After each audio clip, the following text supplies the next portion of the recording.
अगर उनकी इच्छा हो तो मैंने मुर्रू भैंस का दूध पिया है, कुश्ती लड़के देख लें, पता चल जाएगा कौन जीतता है।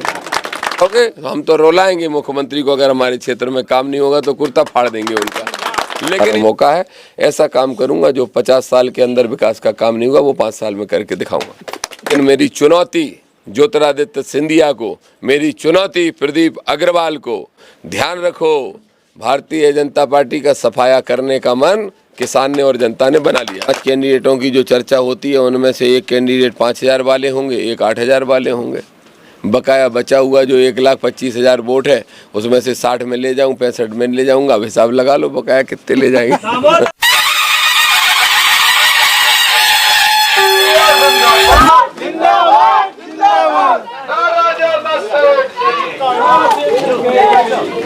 आपकी जन अदालत से मैं हूँ राजा भैया पाल। लगातार सेवड़ा विधानसभा क्षेत्र में जनता के बीच जन जन का आशीर्वाद लेते दामोदर यादव, और आप दामोदर यादव के साथ हम सेंगवा में पहुंचे हैं, जहां पर 4 पाई पर दामोदर यादव हमारे साथ मौजूद है। सुबह से ही निकले हैं, आज बात करते हैं। स्वागत है हमारे चैनल पर। बहुत बहुत धन्यवाद राजा भैया, आप हम गरीब और किसानों को दिखा रहे हो, लाखों लोग देख रहे हैं और जनता की सच्ची आवाज़ आपके माध्यम से पहुंच रही है, इसके लिए आपको बहुत बहुत धन्यवाद। यादव जी, सुबह कितने बजे निकलते हो? देखो साहब, कभी तो निकल पड़ते हैं 7 बजे, कभी बज जाता है 9, क्योंकि हम किसान हैं और किसानों को आदत है कि खुद गड्ढा खोदते हैं, खुद पानी पीते हैं। ना तो हम राजा हैं कि हम कोई अपार संपत्ति वाले हैं तो 10-20 2-4 बीघा बेच दो और चुनाव लड़ लो, ना हम सोने चांदी के व्यापारी हैं। हम तो किसान के मोड़ आए तो वैसी मेहनत करनी पड़ती है, वैसी सब व्यवस्था करनी पड़ती है और निकल पड़ते हैं। लेकिन अपार समर्थन जनता का, किसान का आशीर्वाद जरूर मिल रहा है, तो निकलने का कोई टाइम फिक्स नहीं है। लेकिन ये जरूर फिक्स है कि सेवड़ा इस बार ये सीट निकलेगी, आपका भाई विधायक बनेगा।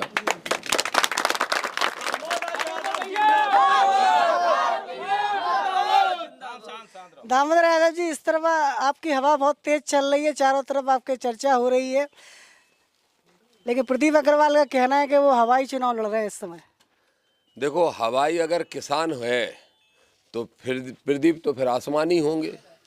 अगर किसान के बेटे को वो हवाई कह रहे हैं तो फिर प्रदीप अग्रवाल क्या होंगे। और वो क्या जाने कि किसान का दर्द जो चांदी की चम्मच लेके मुंह में पैदा हुआ हो। कभी किसान हवाई नहीं हो सकता। मैंने ट्रैक्टर चलाया, मैंने बखर हाँका, मैंने अपने ढोरा चौपी की धान दूध निकाला, धान जिसको बोलते हैं धारे निकालना, मैंने सानी की, मैंने किसान के दर्द को समझा, महसूस किया और आज भी महसूस करता हूँ। तो वो हवाई अगर कह रहे हैं तो वो बहुत बड़ी गलतफहमी में है, और अगर हवाई कह रहे हैं तो वो मुकाबला करके देख लें। वोट का मुकाबला तो हो ही रहा है। अगर उनकी इच्छा हो तो मैंने मुर्रू भैंस का दूध पिया है, कुश्ती लड़के देख लें, पता चल जाएगा कौन जीतता है। तो दामोदर यादव जी जनता के बीच पहुंच रहे हैं इस बार, आपको क्या लग रहा है? इस तरीके से आपने गांव की व्यवस्थाएं देखी होंगी, आप कीचड़ से दलदल से होकर निकल रहे हैं लोगों बीच, तो आपको लग रहा है कि कुछ विकास हो पाया? मैं कई जगह कीचड़ में खुद निकल रहा हूँ। कुछ गांव में लोगों ने कहा कि नेता आए तो इन्हें कीचड़ में घुमाओ, तो हमने कहा हम ही कीचड़ में उतर जाते हैं। तो गाँव के किसानों ने कहा नहीं तुम मत उतरो, वो तो हम घनश्याम सिंह और प्रदीप के लिए कह रहे थे, दोनों विधायक बन चुके, बेटा तुम तो कुछ बने ही नहीं। मैंने कहा नहीं, हम विधायक सांसद नहीं बने, पर आपके आशीर्वाद से प्रदेश के नेता तो बन गए, और आज आपके आशीर्वाद से जब विधायक बनने जा रहे हैं तो कीचड़ को भी हम महसूस करें, ताकि उस कीचड़ को भी ठीक करा सकें, गांव की सड़कें ठीक करा सकें, बिजली की व्यवस्था ठीक करा सकें, किसानों के लिए कुछ अच्छी योजनाएं बना सकें। तो कीचड़ वीचड़ और ये सब स्थितियाँ बहुत ख़राब हैं, विकास बिल्कुल नहीं हुआ। देखिए, कई बार हो क्या जाता है, एक तो डबल इंजन की सरकार का दावा करने वाला विधायक था आज से 5 साल पहले, सरकार दोनों जगह बीजेपी की थी, फिर भी काम कुछ भी नहीं हुए।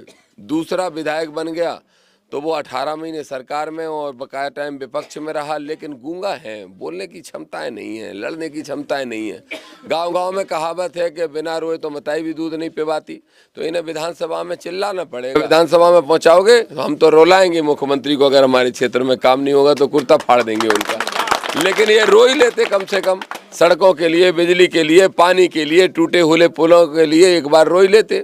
मैं भाई राजा भैया, मैं 2 बार कार्रवाई देखने गया, मतलब 7 बार गया घनश्याम सिंह के कार्यकाल में और 12 बार गया प्रदीप के कार्यकाल में। जब जब विधानसभा लगती थी तब तक मैं कार्रवाई देखने जाता था।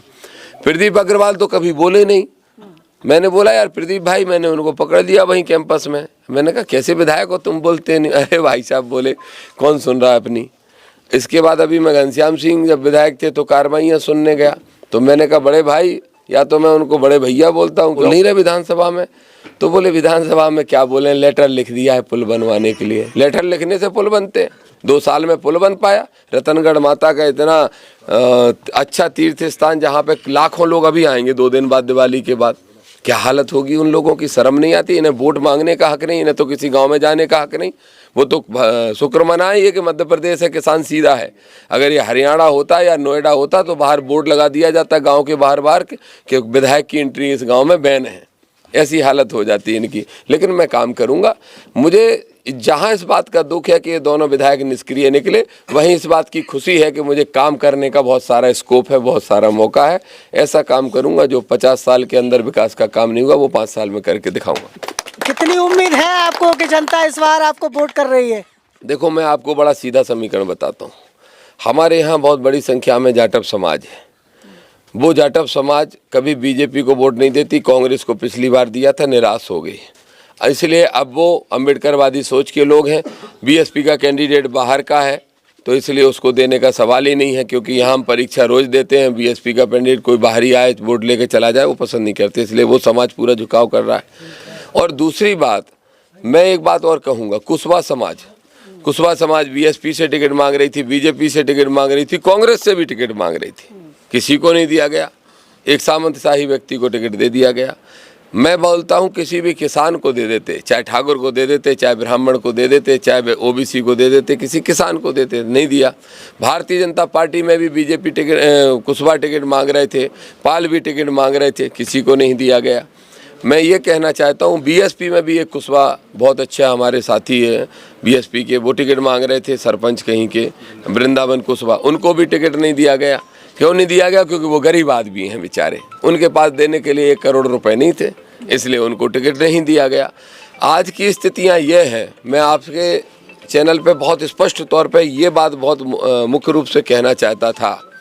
आप सोचिए, एक तरफ नरोत्तम मिश्रा बैठ के पाल समाज, वो पाल बघेल समाज जिसका इतिहास आज़ादी के समय बलिदानों से भरा है, उसके पहले राजपाटों से भरा है और आज भी वफादारी से भरा है, उसके खानदान पर सवाल उठाते हैं नरोत्तम मिश्रा। जब प्रदीप अग्रवाल को टिकट कट जाता है, राधेलाल बघेल को टिकट मिलता है, तो प्रदीप अग्रवाल पुतले जलवाते हैं राधेलाल बघेल के और काले झंडे दिखवा देते हैं। अगर पाल समाज को पिछड़ा वर्ग को टिकट मिल जाता है तो इस तरह से पाल समाज इन दोनों से बहुत भयंकर नाराज है, पार्टी से भी और इस व्यक्ति कैंडिडेट से भी। अब बात आती है पाल समाज की, घनश्याम सिंह जी की और कांग्रेस की। मैं चिल्ला चिल्ला के मर गया, कमलनाथ को कह कह के थक गया, मेरा गला बैठ गया कि दादा तुम्हें कांग्रेस की सरकार बनाना है तो एक पाल को टिकट दे दो, एक पाल बघेल को तो दे दो, एक पाल बघेल गडरिया समाज जो हमारा कृषक समाज है उसको एक टिकट दे दो। लेकिन ये बेशर्मी देखो कांग्रेस की, 230 में से एक टिकट लायक नहीं समझा पाल बघेल समाज को। वो नाराजगी कांग्रेस से है, उसके साथ एक और नाराजगी घनश्याम सिंह से है।